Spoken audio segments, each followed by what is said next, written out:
Eh bien, que le Seigneur vous bénisse. Alors, j'étais parti un peu en Italie, en vacances.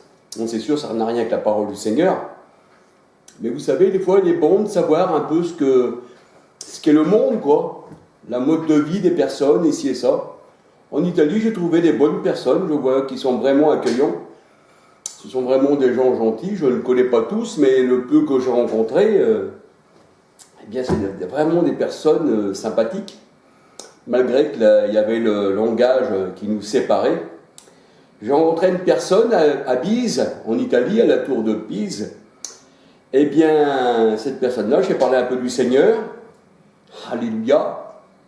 Et je tiens à lui dire un petit bonjour. Un petit bonjour.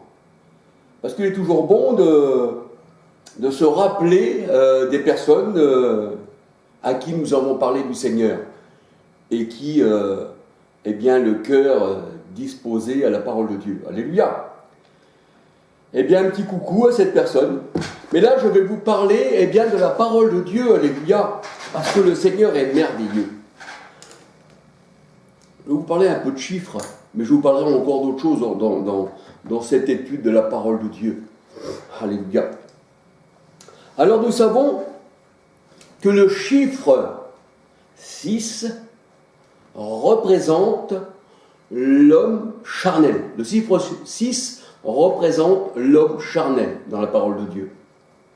Hein, le chiffre 666, 3 fois répété, nous fait penser aussi à la parole de Dieu qui nous dit que Dieu est un, mais Dieu n'est pas trois. Voyez-vous, hein, 666, voyez-vous, ça nous fait penser à une trinité de chiffres, voyez-vous, mais là ça nous fait penser à l'homme charnel. Alors, on va étudier un peu, si vous voulez bien, un peu les chiffres. Oh, je ne serai pas long, ça sera simplement peu de temps, mais c'est pour la gloire du Seigneur. Alléluia. Alors je disais que le chiffre 6 représente l'homme charnel. Le chiffre 7 représente le chiffre parfait. Le chiffre 7 représente le chiffre parfait quand il est pris au sens spirituel, dans le côté de Dieu. Je dis bien dans le côté de Dieu. Parce que nous allons voir que le chiffre 7 peut désigner aussi autre chose que la perfection dans la parole de Dieu. Alléluia. Mais là, nous voyons que l'homme, eh bien, son chiffre est le 6, 3 fois répété. Et le chiffre de l'homme, eh bien, ça représente aussi la bête, ça représente l'homme sans Esprit Saint. Et cet homme sans Esprit Saint, la parole de Dieu nous dit que nous étions aussi pécheurs. Nous avions aussi un chiffre qui nous mettait, eh bien, dans les plans du monde. Voyez-vous, on avait un chiffre, c'était aussi le 6. Mais ce chiffre 6, à laquelle on faisait partie, il nous manquait un nombre, le numéro 1, pour que nous devenions parfaits dans le Seigneur. La parole de Dieu nous dit partout que Dieu est un. Alléluia, Deutéronome 6.4, c'est même le plus grand des commandements de croire que Dieu est un. Deutéronome 6.4. Et c'est ce que le Seigneur Jésus disait aussi, eh bien, à celui qui l'interrogeait, alléluia, il disait que Dieu est unique et qu'on doit l'adorer de toutes nos forces, de toutes nos pensées. Ça c'est écrit bien sûr dans Marc 12, alléluia. Donc nous voyons, pour que l'homme charnel ne devienne plus charnel, il lui manque un chiffre dans sa vie spirituelle, c'est le 1. Le 1, c'est-à-dire Dieu lui-même qui est 1. Alléluia. Et ceci fait 7. Et là, c'est la perfection de Dieu. Alléluia. Donc, si dans notre vie, le chiffre 1 entre en nous, la parole de Dieu a dit, celui qui s'attache au Seigneur est avec lui un seul esprit. Alléluia.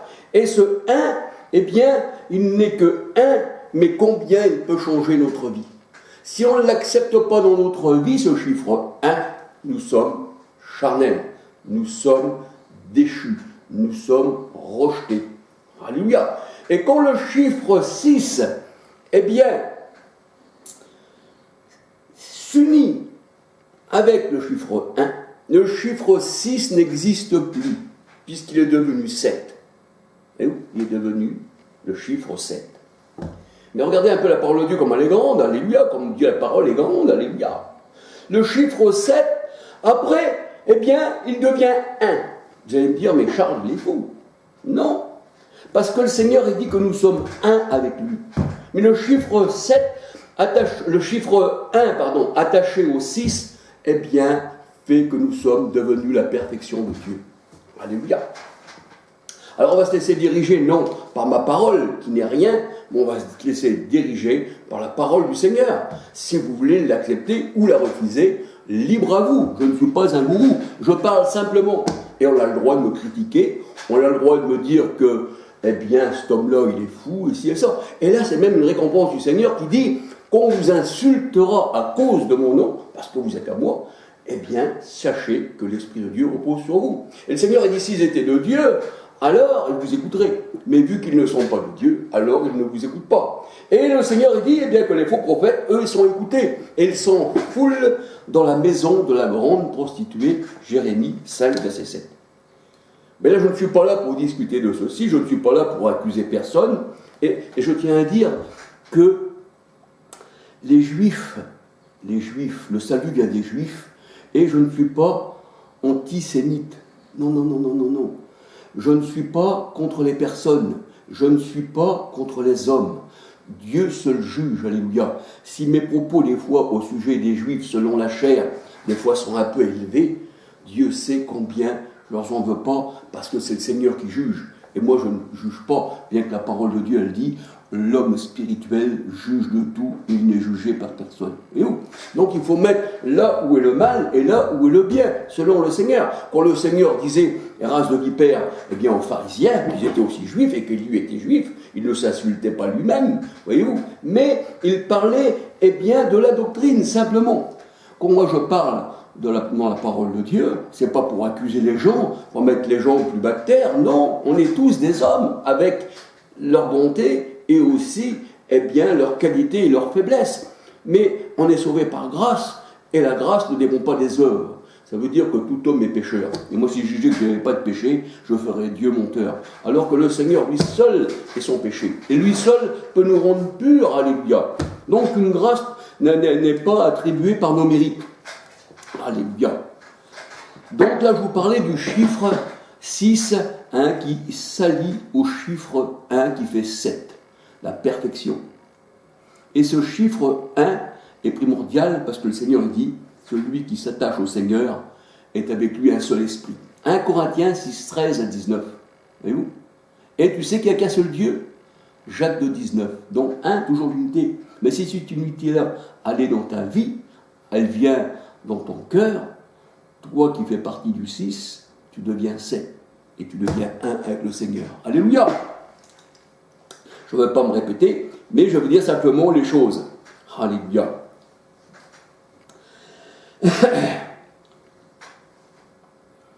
Alors c'est vrai que le Seigneur il dit qu'il est un, et Deutéronome 6,4 nous dit que Dieu est un. Et c'est le premier de tous les commandements. Et c'est ce que dit la parole de Dieu, que les vrais adorateurs adorent Dieu en esprit et en vérité. Les vrais adorateurs adorent Dieu en esprit et en vérité. Jean 4, 23, 24. Ils adorent le Père. Le Père. Mais on dirait, est-ce qu'on pourrait aussi adorer le Fils ? Ben oui, parce que le Fils vivait par le Père. Donc, en Jésus-Christ, c'est le Père en Jésus-Christ que nous adorons. On n'adore pas le corps du Christ, non, la chair. On adore celui qui faisait vivre Jésus-Christ à travers de Jésus. Jean 6, 57. On adore le Père. Et le Seigneur a dit, or le Seigneur c'est l'Esprit. 2 Corinthiens 3, 17. Et comme la parole de Dieu nous dit, il n'y a pas trois seigneurs, mais il y a un seul Seigneur et Père de tous, parmi tous, en tous, au-dessus de tous et autour de tous. Éphésiens 4, verset 5. Alors si le chiffre 6, le chiffre de l'homme, disparaît, eh bien, il s'attache au Seigneur et il devient un avec le Seigneur, et il devient la perfection du Seigneur, parce que c'est le chiffre 6 allié au chiffre 1 qui fait 7, c'est la perfection, alléluia. 1 Corinthiens 6, 13 à 19, Marc 12, verset 29, 32, Dieu est unique, alléluia. 2 Timothée 1, verset 14, c'est d'avoir l'Esprit du Christ en nous, voyez-vous, l'Esprit du Christ en nous. Si on n'a pas l'Esprit du Christ en nous, on ne lui appartient pas et on ne peut rien faire. Voyez-vous, là, ici, on ne l'attend pas encore, le Christ. Il est en nous. 2 Timothée 1,14, 1 Corinthiens 12,13. Tous abreuvés et baptisés d'un seul esprit, donc un seul nom, Jésus-Christ, alléluia. 1 Corinthiens 12,13.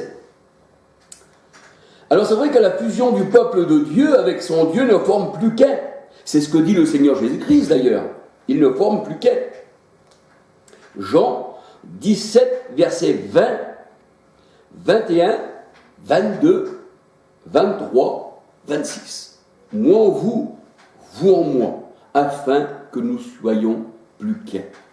Et la parole de Dieu, elle dit, tous ceux qui sont en Christ ne sont plus qu'un seul cœur, une seule âme, un seul esprit, une seule foi, un seul maître, un seul chemin, un seul esprit. Voyez-vous, toujours un, mais pas trois, toujours un. Parce que Dieu est un. Jacques 2, 19. Et le Seigneur, il dit qu'il a rassemblé ses enfants en un seul corps. Jean 11, 52. Il les rassemble en un seul corps. Alors, ils ne forment plus qu'un, et Jésus est la tête. Vous voyez, nous sommes le corps, et Jésus est la tête. C'est ce que la parole de Dieu nous dit. Jean 11, 52. Et la parole de Dieu nous dit, nous sommes mutuellement en communion avec Christ. Voyez-vous, on ne l'attend pas comme les siècles l'attendent, Maranatha, Jésus va venir. Nous sommes en communion tous les jours, à chaque instant, à chaque seconde. Pourquoi ? Parce que Christ en vit en nous. Galates 2:20, il vit en nous.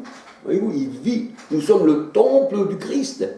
Le Christ, ne savez-vous pas qu'il est en vos cœurs, la parole de Dieu nous dit. On va dire un peu plus loin.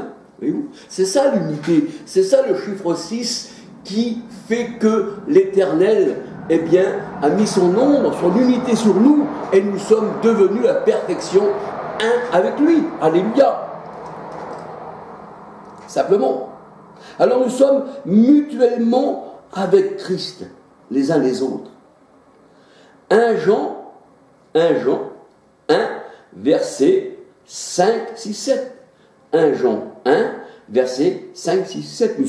Nous sommes mutuellement, eh bien, en concordance avec les frères spirituels, pas avec les sectes, pas avec les témoins de Jéhovah, pas avec les pentecôtistes, pas avec tout ce qui arrive, pas avec les catholiques, pas avec ça, non, la véritable Église du Christ. Nous sommes un, mais il y a beaucoup d'appelés, peu d'élus. Mais le Seigneur dit, ça reviendra comme au temps de Noé, où 8 furent sauvés à travers l'eau. Ça veut dire que le peuple de Dieu, c'est vraiment un petit peuple.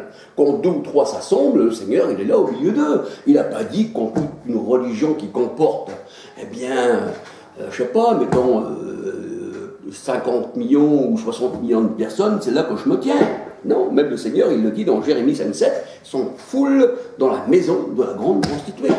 Mais petits troupeaux, petites portes, peu d'élus, eh bien ça c'est le peuple de Dieu, alléluia. Et ça c'est une unité. Ça c'est une unité que, eh bien, le Seigneur met dans nos cœurs. 1 Corinthiens 12,13 nous dit, celui, eh bien, on a été baptisé, eh bien, et abreuvé d'un seul esprit, alléluia. Et nous savons qu'il demeure, Jean 4,13, en nous par l'esprit, alléluia. Alors c'est vrai que ce chiffre 1 qui est Dieu, dans notre vie, eh bien, nous rattache à Christ. Et il vit en nous. Galates 2,20, la parole de Dieu nous dit encore dans 1 Pierre 1, verset 11, Christ dans vos cœurs. Vous voyez, Christ dans vos cœurs. Moi, je ne l'attends pas, il est dans mon cœur, Christ. Vous voyez, alors, je ne dis pas, il revient. Non, je dis, il est dans mon cœur. 1 Pierre 1, verset 11. Romains 8, 9, si vous n'avez pas l'Esprit du Christ, vous ne lui appartenez pas. Acte 1, 2, vient Jésus donner ses ordres par l'Esprit Saint. Acte 1, 2, Acte 16, 6, 7. De Pierre 1, 21, eh bien, c'est poussé par l'Esprit du Christ que des hommes ont parlé de la part de Dieu. Mais vous ne pouvez pas parler puisque vous l'attendez. Sans lui, vous ne pouvez rien faire. Vous êtes privé de la gloire du Christ et vous n'avez pas de communion avec lui.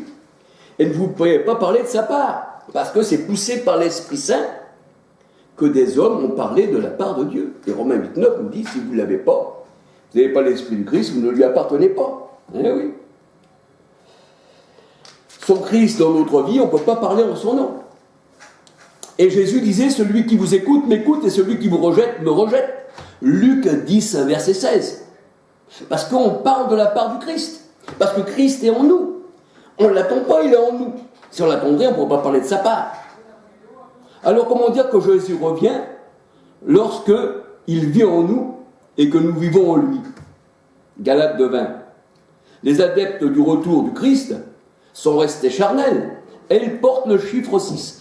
Pourquoi qu'ils portent le chiffre 6 et qu'ils sont dans des sectes? C'est parce que cette unité du Seigneur, qui est un seul Dieu, alléluia, 1 Jacques 2:19, 1 Corinthiens 12:13, 1 Jean 4:13, celui qui s'attache au Seigneur est avec lui un seul esprit, 1 Corinthiens 13-19, eh bien cette unité avec le chiffre 6 fait la perfection. Mais vous, trinitaires, qui croyez en trois personnes distinctes, cela pour vous veut dire qui ne se ressemblent pas. Le Père n'est pas le Saint-Esprit n'est pas le Fils, et c'est ça, donc vous faites trois personnes distinctes.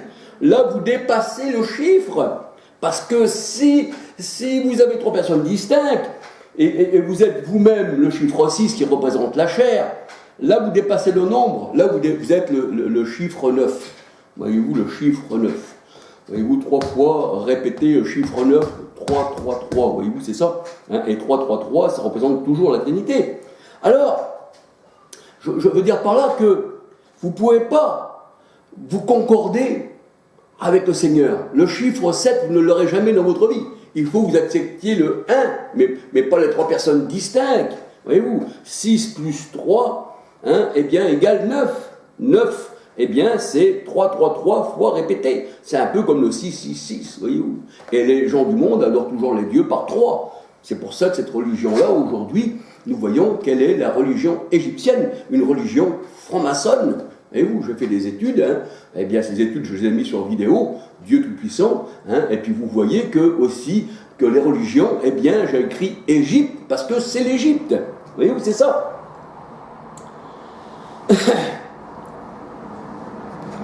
Alors c'est vrai que s'ils n'ont pas l'Esprit du Seigneur, et ils ne l'ont pas bien sûr, ben, il leur manque l'Esprit du Christ.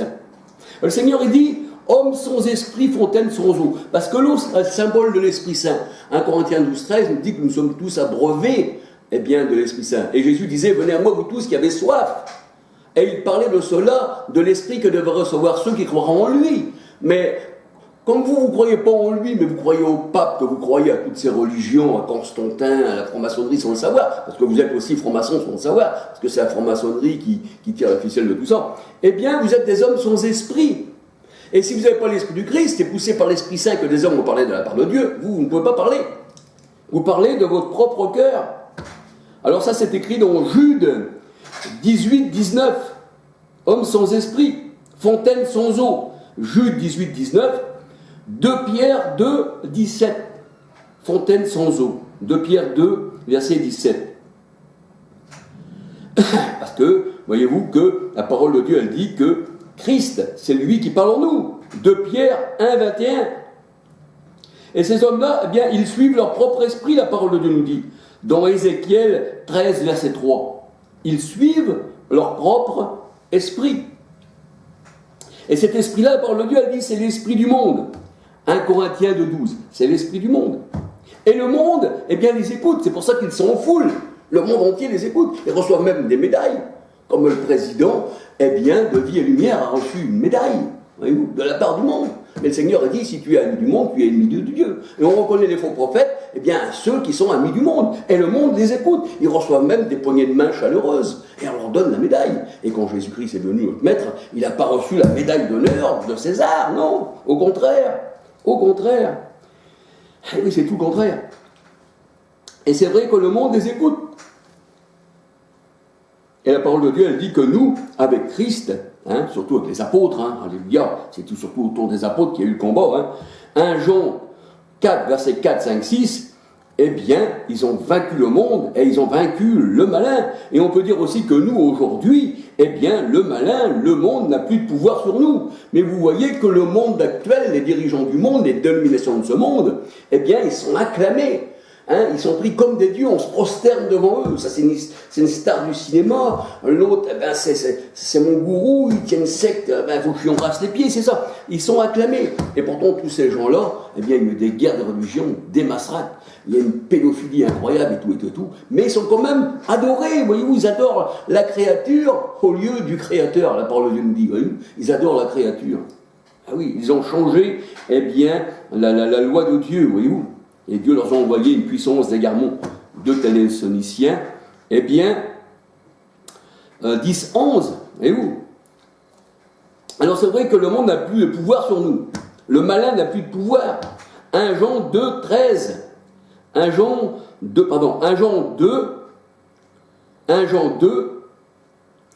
13, 14, 15.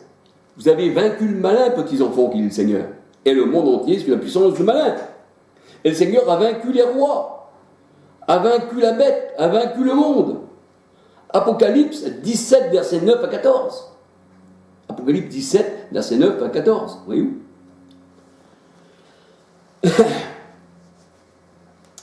Alléluia.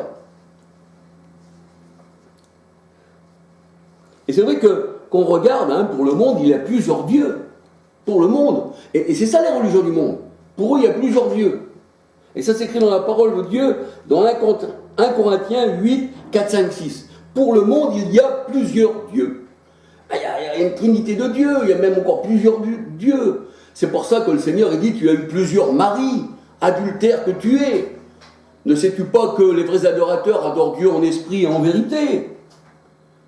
Ils adorent Dieu en esprit et en vérité. La parole de Dieu, elle dit qu'il n'y a qu'un seul esprit. Or, le Seigneur, c'est l'esprit. 2 Corinthiens 3, 17. Jésus et le Père ne faisaient pas deux. Il faisait un, Jean 10, 30. Celui qui m'a vu a vu le Père. Et vous le connaissez et vous l'avez vu. Philippe voulait le voir. Mais Philippe, il y a si longtemps que je suis avec toi, tu ne m'as pas connu. Celui qui m'a vu a vu le Père. Et maintenant, tu le connais, Philippe. Pourtant, il y a si longtemps. Jean 14, 7 à 10. Il y a si longtemps, Philippe,